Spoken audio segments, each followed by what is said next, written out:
Buntut tewasnya pengemudi ojek online Afan Kurniawan, Majelis Sidang Etik Polri menjatuhkan sanksi pemecatan dengan tidak hormat terhadap Kompol Kosmas Kajugai, Komandan Batalion Resimen 4 Korps Brimob. Sementara supir Rantis Bribka Rohmat dijatuhi sanksi demosi atau penurunan pangkat selama 7 tahun.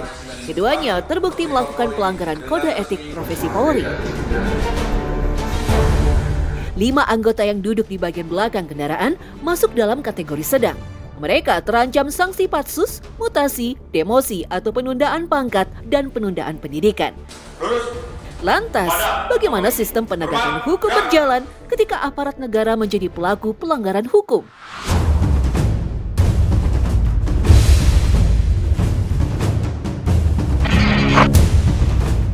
Polri punya divisi Propam atau divisi profesi dan pengamanan yang bertugas mengawasi dan menegakkan disiplin serta kode etik terhadap seluruh anggota kepolisian. Namun jika pelanggaran bersifat pidana seperti penganiayaan atau kecelakaan yang menewaskan orang, kasusnya bakal dilimpahkan ke penyidik kriminal umum Polri. Berbeda dengan sistem kepolisian, lingkungan militer memiliki unit tersendiri yang menangani penegakan hukum terhadap anggotanya, yaitu Polisi Militer TNI atau POM TNI. Saat terjadi pelanggaran, baik disiplin maupun pidana oleh anggota TNI, POM lah yang turun tangan. Tidak hanya bertindak sebagai penyidik, POM juga bertanggung jawab membawa prajurit ke meja hijau pengadilan militer. Tugas polisi militer ini adalah kita membantu komandan satuan, ya, sehingga kan komandan satuan mungkin terbatas untuk pengawasan, kemudian kan kegiatannya kan tidak hanya di dalam kantor saja, tapi kan di luar nih. Nah, kita menjaga yang di luar. Kita kan sering juga melakukan kegiatan, contoh razia kendaraan, kemudian razia di tempat-tempat terlarang, contoh tempat hiburan, ya kan. Di waktu-waktu yang seharusnya prajurit itu tidak ada di situ gitu loh. Sehingga kita membantu. Nah, sebenarnya kan kewenangan Ankum ini, dan saat ini kan Ankum ya, Ankumnya. Kita ini membantu Ankum. Dalam tubuh Tentara Nasional Indonesia, polisi militer tidak hanya satu, melainkan terbagi berdasarkan matra, darat, laut, dan udara. Polisi Militer Angkatan Darat disebut CPM atau Korps Polisi Militer. Angkatan Laut, Pomal atau Polisi Militer Angkatan Laut, sementara Polisi Militer Angkatan Udara disingkat POM-AU. Masing-masing punya struktur dan penamaan tersendiri, meskipun tugas dan fungsinya secara umum sama, yaitu menegakkan hukum, disiplin, dan tata tertib militer. Di mana-mana harus ada peradilan militer. Militer tidak bisa diadili di lembaga sipil, harus di militer. Kenapa? Karena dia punya kerahasiaan tersendiri, sehingga kadang-kadang sidangnya tertutup. Namun tuntutan terhadap oknum militer itu harus lebih tinggi. Selain tuntutannya lebih tinggi, maka hukumannya juga harus lebih tinggi. Maka polisi militer tidak boleh main-main dalam melakukan penyelidikan dan penyidikan. Makanya kemudian ada namanya peradilan yang bisa juga militer ditarik ke sipil untuk menjadi saksi kasus orang sipil. POM TNI dibentuk untuk mendukung penegakan hukum di lingkungan militer, meliputi penyelidikan kriminal dan keamanan fisik, penegakan hukum dan disiplin militer, penyidikan dan penanganan tahanan militer, termasuk juga penanganan protokol negara dan lalu lintas militer. Seperti penanganan kasus yang belakangan viral, yakni dugaan penganiayaan yang menewaskan Prada Luki. Polisi militer Kodam Udayana pun telah menetapkan 20 tentara sebagai tersangka. Begitu juga dengan contoh kasus lain yang ditangani Polisi Militer Angkatan Laut beberapa waktu lalu. 3 oknum anggota menjadi terdakwa kasus penembakan bos rental mobil di res area kilometer 45 Tol Tangerang Merak.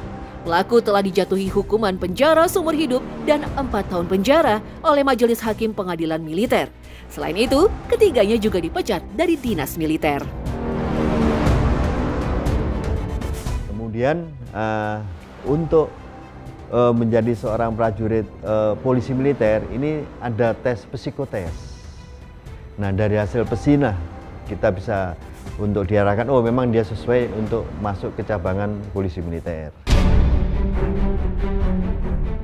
Menjadi anggota polisi militer bukan hanya soal disiplin dan seragam, tapi juga soal mental keberanian dan keteguhan prinsip. Bahkan bisa jadi yang harus diperiksa adalah teman sendiri, rekan seangkatan, senior, bahkan atasan. Kalau atasannya dianggap salah, atasan di satuan lain, misalnya seorang sersan, dia bisa menghentikan kendaraan perwira, termasuk perwira tinggi. Itu kan butuh psikologi yang kuat bahwa dia sedang menegakkan hukum, tidak peduli walaupun itu atasannya. Karena itu mereka juga harus dibekali mental yang cukup kuat begitu. Tentu saja, anggota polisi militer TNI tidak bisa langsung bertugas begitu saja. Mereka harus melewati pelatihan khusus dan berjenjang yang membentuk mental, fisik, serta kompetensi hukum. Mulai dari pendidikan dasar kemiliteran hingga latihan operasi gabungan dan penegakan hukum. Mereka dibentuk sebagai penegak hukum militer yang kuat secara fisik, adil secara mental, dan cerdas secara hukum. Keilmuan kepolisian militer tadi Mbak itu diperoleh di Lemdik. Jadi pada saat kita pendidikan ya ada tingkatan Tantama, kemudian Bintara dan Perwira.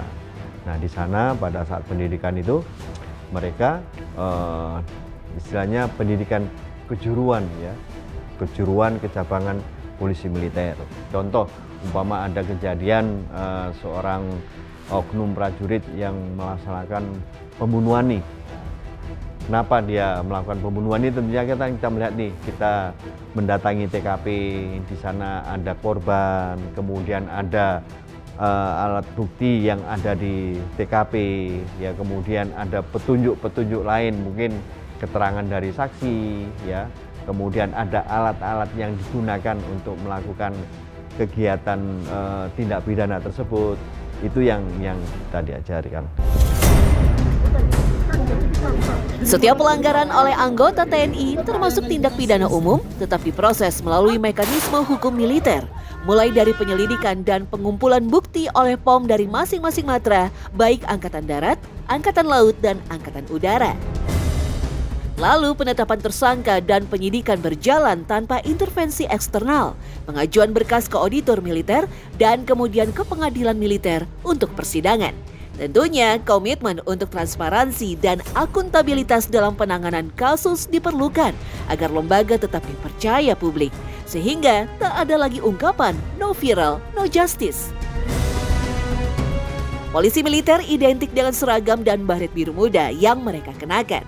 Warna yang melambangkan kesetiaan, ketegasan, serta integritas dalam menjalankan tugas penegakan hukum di lingkungan TNI. Posisi baret yang miring ke kiri menunjukkan bahwa pasukan memiliki tugas dalam bidang keamanan, pengamanan, dan penegakan hukum. Berbeda dengan baret yang dikenakan miring ke kanan yang umumnya menandakan kesiapan tempur atau satuan tempur. Selain itu, di bagian lengan dilengkapi dengan badge bertuliskan huruf besar PM, singkatan dari polisi militer, dengan lambang Satya Wira Wicaksana, semboyan yang artinya kejujuran, keberanian, dan kebijaksanaan.